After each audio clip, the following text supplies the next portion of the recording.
Father in heaven, you are so good to us. When unexpected things come into our lives, you somehow work them out for good. We're looking for that good and we're expecting it. So I pray for your help now in this seminar, that I would be anointed to speak truth and to speak it in a way that would be faith-building and hope-enlarging and vision-giving and life-enhancing and Christ-exalting and God-centered and joy-producing. So come and rest upon all who are in this room, I pray, for a listening ear and a sensitive heart. Magnify your Son, Father, as we work together on these things. In Jesus' name, amen. Well, I love this seminar, and there are a few things I like talking about more than Christian hedonism, which is what this is about. It's a liberating and devastating topic. To be told that you not only may, but should pursue your joy in everything lands on you, me anyway, with amazing liberation. Really? This is too good to be true. I thought I was supposed to deny that, and you're telling me that no, you don't deny it, you glut it. And then on the other hand, which we'll see, to be told that you must delight in God above all things when you in fact don't is devastating, scary. I've seen it for now 30 years. I've seen it do both. I've seen it absolutely decimate people.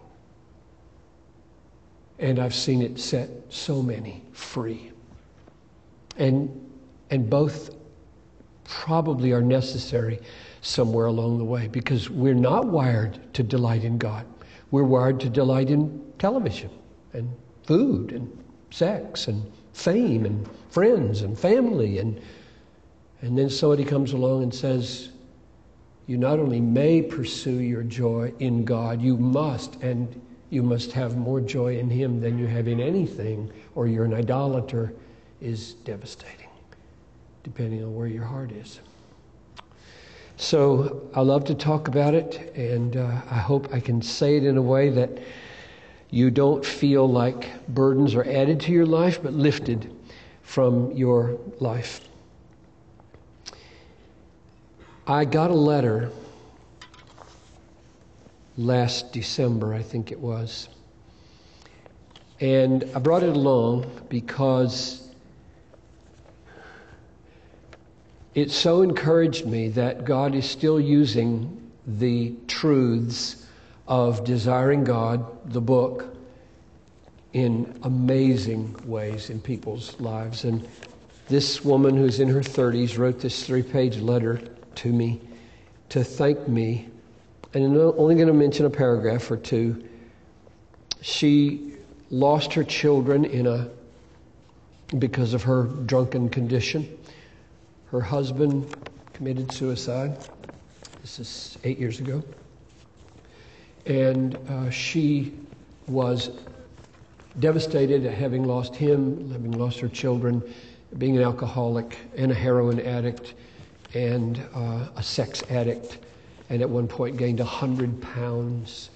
And so that you catch the scenario of misery. And about a third of the way into the letter, after describing one confrontation with death that she avoided, she says this, I rolled over on my back in my cheap apartment, choking and sobbing, and there on my bookshelf was a book. I do not remember how it got there or why it seemed to be illuminated in the gloominess of that night. It was Desiring God. I took the book from the shelf and began reading when tears slowed enough to let me. By the 4th chapter, God changed my heart completely and forever. Grasping that book tightly in my hands, I reached the end of myself. My overwhelming desire from that night forward was for God to see His kingdom come into this world, and a passion to see others glorify Him by enjoying Him forever. The pursuit of God through His Word became the joy of my life. I had no joy outside of Him and knowledge of Him. I did nothing from that time that I did not do in the shadow of the cross. And then the rest tells some of the subsequent struggles. But I am encouraged by that because it's an old book. I wrote it in I wrote the sermons in 1983, and then the book was published first in 1986. And almost everything I have to say here is rooted in the book, Desiring God. So for whatever reason, the book has a staying power. It's still probably my long-term best-selling book, just because I think it is so liberating and so devastating. And usually the liberation follows the devastation, and I am deeply, deeply thankful that it has worked out that way. Let me read to you just a paragraph from the syllabus. I assume you all have this, but here's the aim of the class. This particular seminar is designed to summarize, reinforce, and further explain the life and ministry and ministry implications of Christian hedonism and the underlying vision of God as put forth in Desiring God, the Meditations of a Christian Hedonist. If God is most glorified in us when we are most satisfied in Him, which would be the summary of the book, then how should we live and how should we minister? How should we motivate ourselves and others when it comes to prayer, love, marriage, money, missions, reading, Scripture, etc.? The seminar will include lectures and time for questions and answers. So I hope that proves to be the case. And then anybody can take this class, be a track 1 person, and the guys who are in the track 2, they'll read there what they're required to do. And then the outline of the class is on the back. I hope that we move through 1 through 5 relatively quickly and spend almost all of our time on 6 and 7 in the outline here.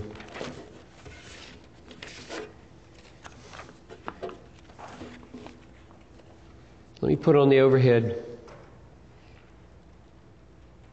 the mission statement of our church, because I don't do these seminars just willy-nilly.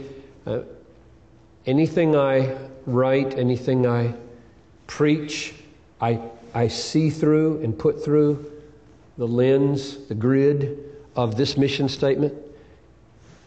We exist to spread a passion for the supremacy of God in all things, for the joy of all peoples, through Jesus Christ.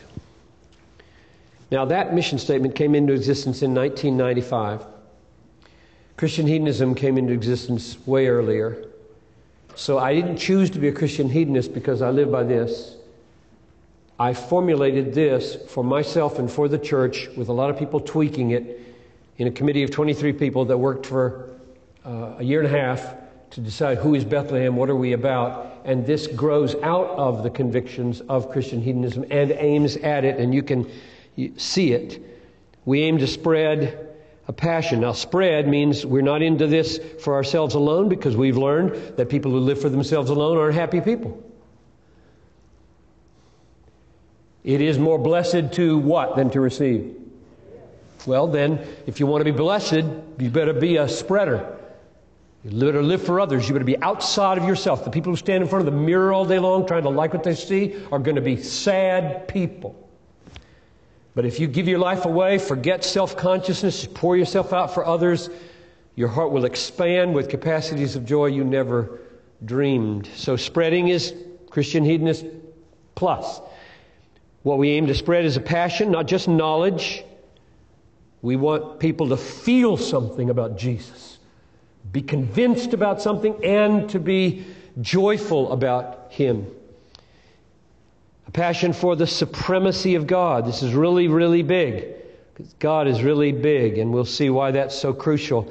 That the supremacy of God puts Him at the center, and our passions in Him and for Him are what make Christian hedonism what it is. In all things, I hope Bethlehem doesn't limit our understanding of God's supremacy to just churchy stuff.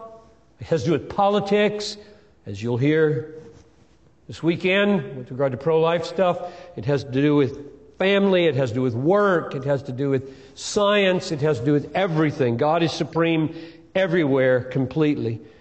For the joy of all peoples. So we're pursuing the joy of all peoples because that's what the Bible says we're supposed to do. Let the nations be what? Glad. That's a command that designates what missionaries are for in the Psalms.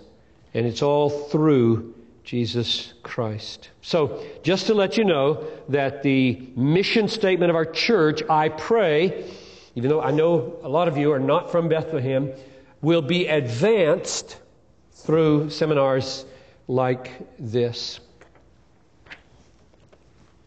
Now, introduction and background, the struggle with motivation. So I want to give you a little biography here, autobiography.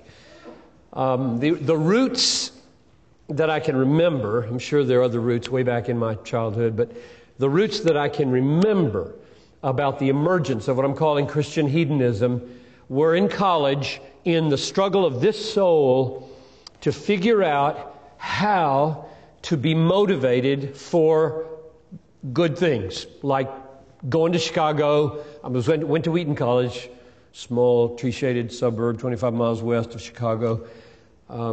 And we would do ministry by going into Chicago and doing street work or other kinds of evangelistic efforts. And why should you do that? What kinds of things should be going on in your heart when you do that? Should it be guilt? Should it be duty? Should it be love? What is love? Is it okay to be happy about it? If you come home happier than when you went, are you selfish?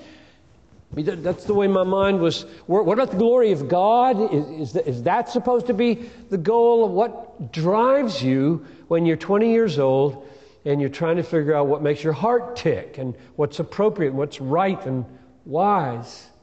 So I was struggling with those things and reading, and that happened right on through seminary and into graduate school. And here's the sort of thing that I had to deal with. Luke 14:13-14 goes like this. When you give a reception, Jesus says, invite the poor to like Thanksgiving dinner, the crippled, the lame, the blind, and you will be blessed, since they do not have the means to repay you. For you'll be repaid at the resurrection of the righteous. Now, what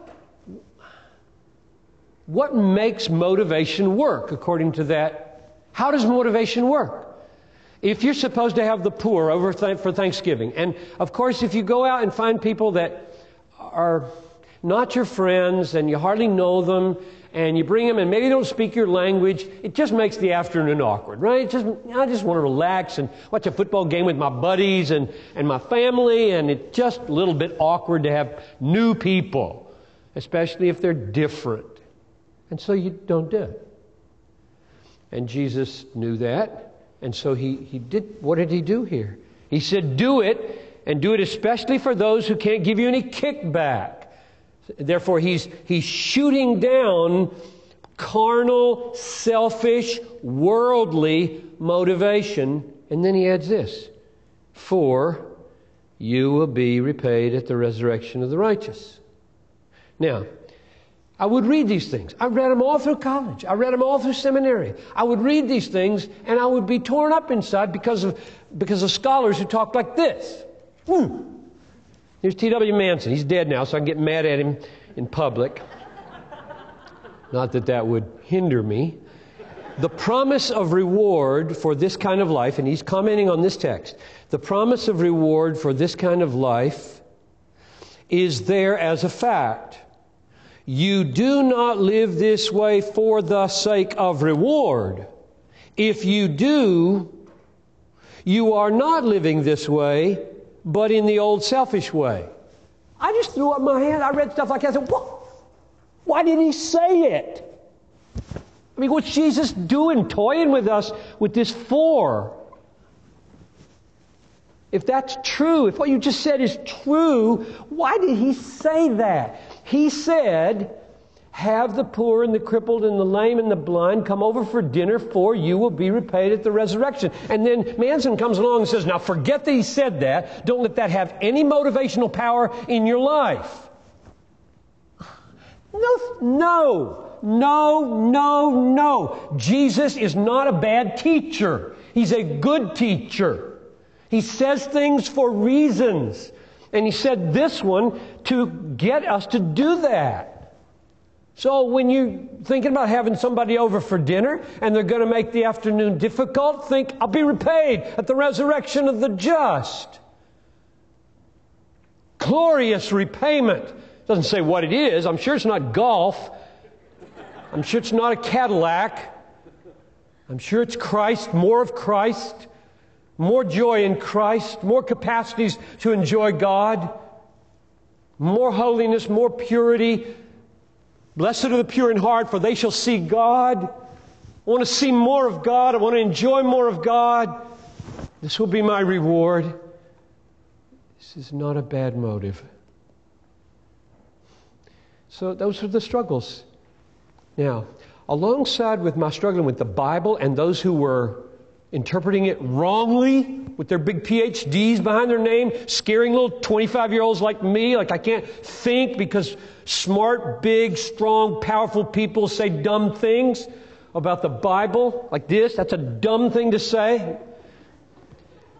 Ayn Rand is an atheist, and I was into a big Ayn Rand kick for about 3 years. I was in the late 70s. I read everything she wrote. Read Atlas Shrugged and The Fountainhead and The New Intellectual and I forget, but a whole bunch of books. And I was blown away by her power to write. She's dead wrong and got some things so close to right. In fact, here's a little autobiographical tidbit. I was so moved by Ayn Rand's atheism and her hedonism of a different kind that I wrote her a long letter. She died in, I forget. One of you would remember probably, but late 80s maybe, I'm not sure. I wrote her a long letter. I wrote a paper of appreciation and critique. And I'm sure she never got any letter from an evangelical / fundamentalist like me who wrote her appreciation. Like, she's an atheist. Why would you write a letter of appreciation to an atheist who's writing books in order to get people to stop believing in God, which is such an awful thing to do? And I don't know if she ever got it. However, one day, vain that I am, I was at Luther Seminary Bookstore in, I forget when it was. And I was thinking, how would I know if she ever got this? I wonder if there's a big, fat, detailed biography somewhere of her. And I found one. Big, fat biography by her sidekick. And guess what I looked up in the index? Piper. And it was there. In a footnote. I got a footnote. And the footnote said her influence was so extensive that she even influenced fundamentalists. And they get my name. I thought, the only way they could have known that is that letter. I didn't publish anything about her. And I just hoped she got it. Because I wanted her to be saved. That's why I wrote it. I wanted to lure her in that I don't think she got Christianity right. Now, here's what she wrote. I'll read it to you.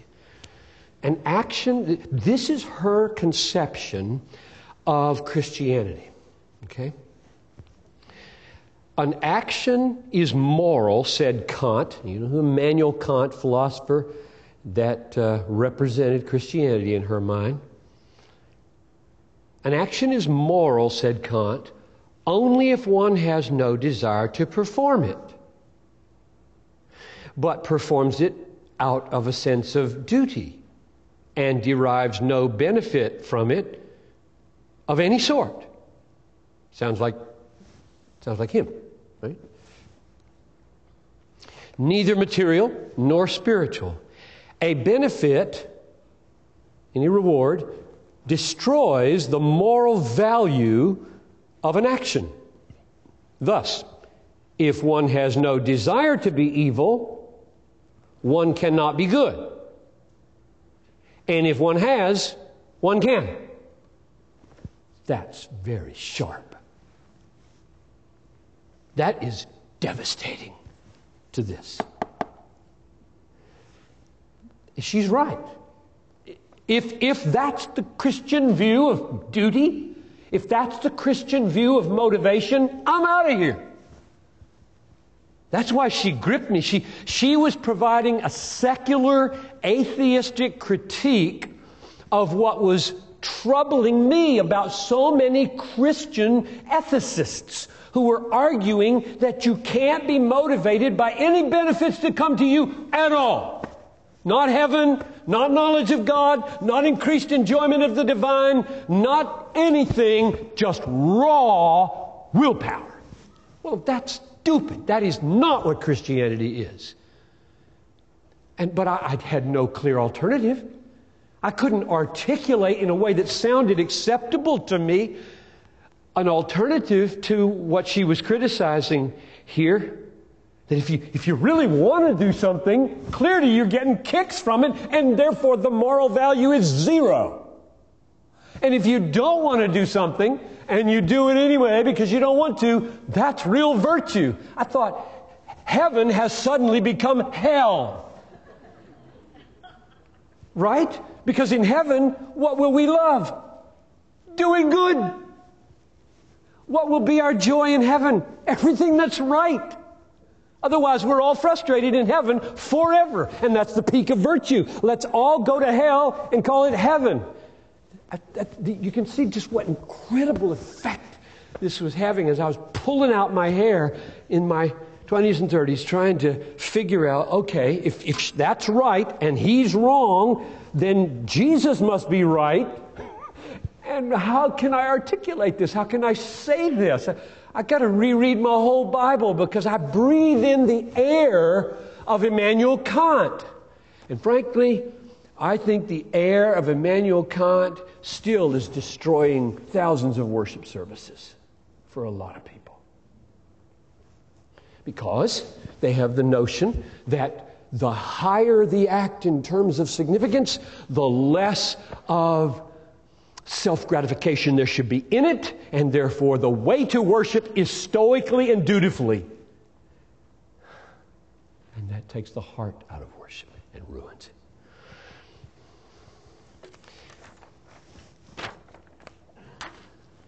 Pascal came into play. A lot of others did too. C.S. Lewis did. Jonathan Edwards did. You'll see those as we go along. But at this point, here's the alternative to what T.W. Manson said. All men seek happiness. Period. Christian, non-Christian, atheist, all men seek happiness. This is without exception. Whatever different means they employ, they all tend to this end. The cause of some going to war and others avoiding it is the same desire in both, attended with different views. The will never takes the least step but to this object. This is the motive of every action of every man, even those who hang themselves. I think that's true. Therefore, sanctification, becoming holy, becoming Christ-like, being born again, does not consist in stop wanting to be happy. It consists in a whole new set of what makes you happy. That's what it means to be born again. All these things were making you happy, driving you, making your will go this way. You're born again, and new worlds open up to you. Christ and the cross is at the center of that new treasure, and all your affections begin to change. I say begin. This doesn't happen overnight. Some people it does. Others, long, painful process. But being born again doesn't mean stop your quest for happiness. It means pursue it in a whole new way. Because now there's a new you in there that's got different taste buds. Different spiritual taste buds. The day before you're born again, you put your tongue on the cross, boring, foolish, as Paul said. Day after you're born again, you put your tongue on the cross, honey, gold, I can't get enough of Jesus. What's happened? Not the quest for happiness, just a whole new world of what makes you glad. So that's the struggle that I was in, and Christian hedonism is the outcome of all these struggles. And here's the summary of it. If you want a 5-statement summary of what do I mean by Christian hedonism, these would be some of the pieces, the main ones. Number 1, the longing to be happy is a universal human experience and is good, not sinful. I think your desire to be happy is equivalent to your getting hungry for food. Okay? It's a given with your humanity. If you don't have it, you're dead. Literally. You will die. You'll curl up in a bed. This is what in the worst forms of depression, right? You don't have any, you just disappear in bed because your soul is dying. It's a horrible thing. I don't think it's sinful to want to be happy. I think, well, you'll see more in a minute. 2, we should never try to deny, this is controversial, but listen it out. We should never try to deny or resist our longing to be happy. Ooh, dangerous. As though it were a bad impulse. Instead, we should seek to intensify this longing and nourish it with whatever will provide the deepest and most enduring satisfaction. And those 2 words change everything. Get them. I'm getting them from the Bible. I'll tell you the verse in a minute. So, here's what I'm saying there. The solution to your sin problem, all right? Everybody in this room's got a sin problem. Even if you're born again, you still like to sin in certain ways. That's what sin is. It's appealing. Nobody sins out of duty. Raise your hand if you sin out of duty. Get up in the morning and think, I don't want to sin today, but out of duty, I'll sin. Nobody does that. We only sin because it pleases, it feels good, or it promises some money if we lie on our tax forms or whatever. We sin because we want to sin. The solution to that problem is not the killing of want in your life. I will now cease to be a wanter. I will now cease to be a desirer. That's not the solution. But that's what I felt growing up. I mean, how many times did a missionary speaker come through our church? Oh, it's so bad saying this because our missionaries aren't like this at all. And they said, look at us young people. So you young people, you need to stop doing your own will and do God's will. I'm sitting there saying, is there a third alternative? Like my will becoming God's will? So that I might in fact find deep satisfaction in laying my life down for Jesus? Like most of the missionaries who've been written about talk? I'll give you some quotes later from David Livingstone and others who said amazing things about the being satisfied in God in the midst of the most terrible kinds of circumstances. So I don't think the solution to our sin problem is in getting rid of our want to.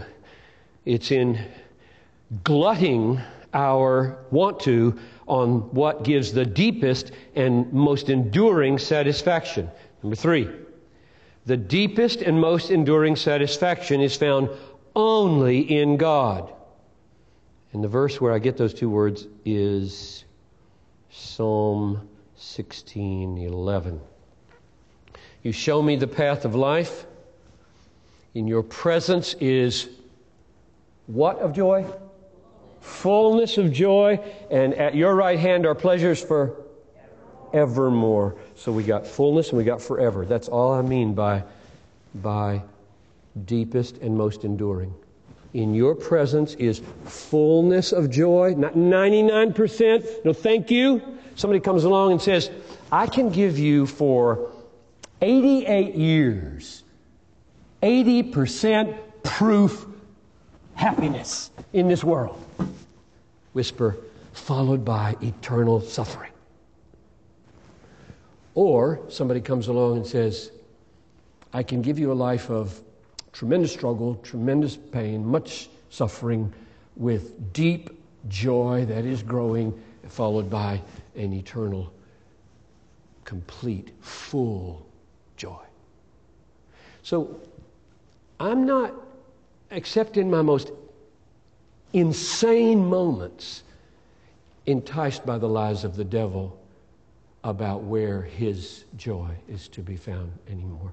Somebody comes to me and says, come on, I can give you so much joy you can't imagine. You can't even come close to Psalm 16:11. Full. You give me full? Come on, give me full. Where are you going to give me full except in Psalm 16:11? Money? Ha! More people jump off the Coronado Bridge in San Diego than off the Brooklyn Bridge in New York. You probably, what has that got to do with anything? The Coronado Bridge is ritzy. People only go over there to go to homes that cost $3 million. In Brooklyn, poor people cross that bridge. It's ordinary people. Poor people don't kill themselves. Rich people kill themselves. So you're telling me money is going to do this? Statistically, you don't have a leg to stand on. Sex? How many diseases shall I get?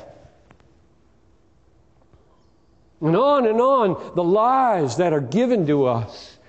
I said, no thank you, no thank you, no thank you. To be born again is to discover Christ as an all-satisfying treasure and never to be able to leave Him again. You may battle. At any given point, you may battle with a particular thing you shouldn't do. But the big picture is, I'm not leaving Him. If I stumble and fall on this thing, I'm kicking it in the teeth that night, repenting, getting right with Jesus, and fighting this fight again because I have discovered where the treasure is. That's number 3. The happiness we find in God reaches its consummation when it expands to meet the needs of others in the manifold ways of love. Now, we're going to spend a good bit of time on this tomorrow. But here, just a little snapshot of what I'm saying. 1977, I published an article in His Magazine. Anybody remember the IV publication, His Magazine? Okay. It was called, I gave it the title, Holy Hedonism. And to my utter dismay, they put a big Marilyn Monroe set of lips on the page. Yes. I looked at the artwork and I said, they missed it. They just totally missed it. That was not the point, not helpful. The article represented my effort to ask, okay, you've just spent several years of your life in college and seminary and now in my early graduate school in Bethel teaching days, nailing down the biblical foundations of vertical hedonism, namely Psalm 16:11. In your presence is fullness of joy. At your right hand are pleasures forever. And now the question becomes, what now? Am I a cross-legged Buddha sitting under a tree enjoying God and letting the world go to hell? What good is that in a world like this? That was my next struggle. What is this deep, sweet, powerful enjoyment doing here? Like this. And if it doesn't do anything here, clearly it's got to be unbiblical because the Bible is all about love, right? Love fulfills the whole law. So if you're not a loving person, you're breaking every rule in the book. So my next challenge was the challenge stated here. That's the result of many years. I mean, can you believe that's something so simple as the result of many hard-headed years? What I'm saying there is When God comes to you and shows you himself and changes your heart so he and his word and his glory are your delight, you become like a high-pressure zone walking through the world. This is a weather analogy. I'm not a weatherman, but I think this works. You become like a high-pressure zone. You move through the world. Other people without God are low-pressure zones. There's emptiness out there. And you've got this high-pressure zone because God is deeply satisfying you. When a high-pressure zone bumps up against a no-pressure zone, what's created? Anybody know? I probably got it all wrong. Wind. Wind blows. It moves from high to low, right? It fills the void. And in doing it, it gets bigger. If this doesn't work meteorologically, it does spiritually, so forget the analogy. Okay? I'm a high-pressure zone. I'm bursting with what God is showing me about himself, and I'm loving him, and I'm enjoying him, and I'm bumping into people around my family and around the neighborhood and around church and in the world, and they don't know him, they don't love him, they're trying to be satisfied with low, crummy stuff, their low-pressure zone, it's not working in their lives, and a wind is created that goes out into them and what's that wind called biblically? Am I know? It's called love. It's called love. I'm sure it's got other names. You're probably right. But it's called love. Now here's the deal. Love is not just the effect of my joy. I'm going to argue big time it is, because the Bible does, lots of places, that love is the overflow of joy in God. But I'm arguing here that it's the expansion and consummation of joy in God. And therefore, this love is moving out, questing for being bigger, which means I'm still a hedonist. If you ask me, if I come to visit you in the hospital or wherever you might have a need, and you say, why did you come? A bad answer is, I didn't want to come, but I have a duty to. That's a bad answer. What effect does that have on you? You don't feel more loved than if I say, as a pastor to you, somebody who knows you, cares about you, you don't feel more loved by that than my saying,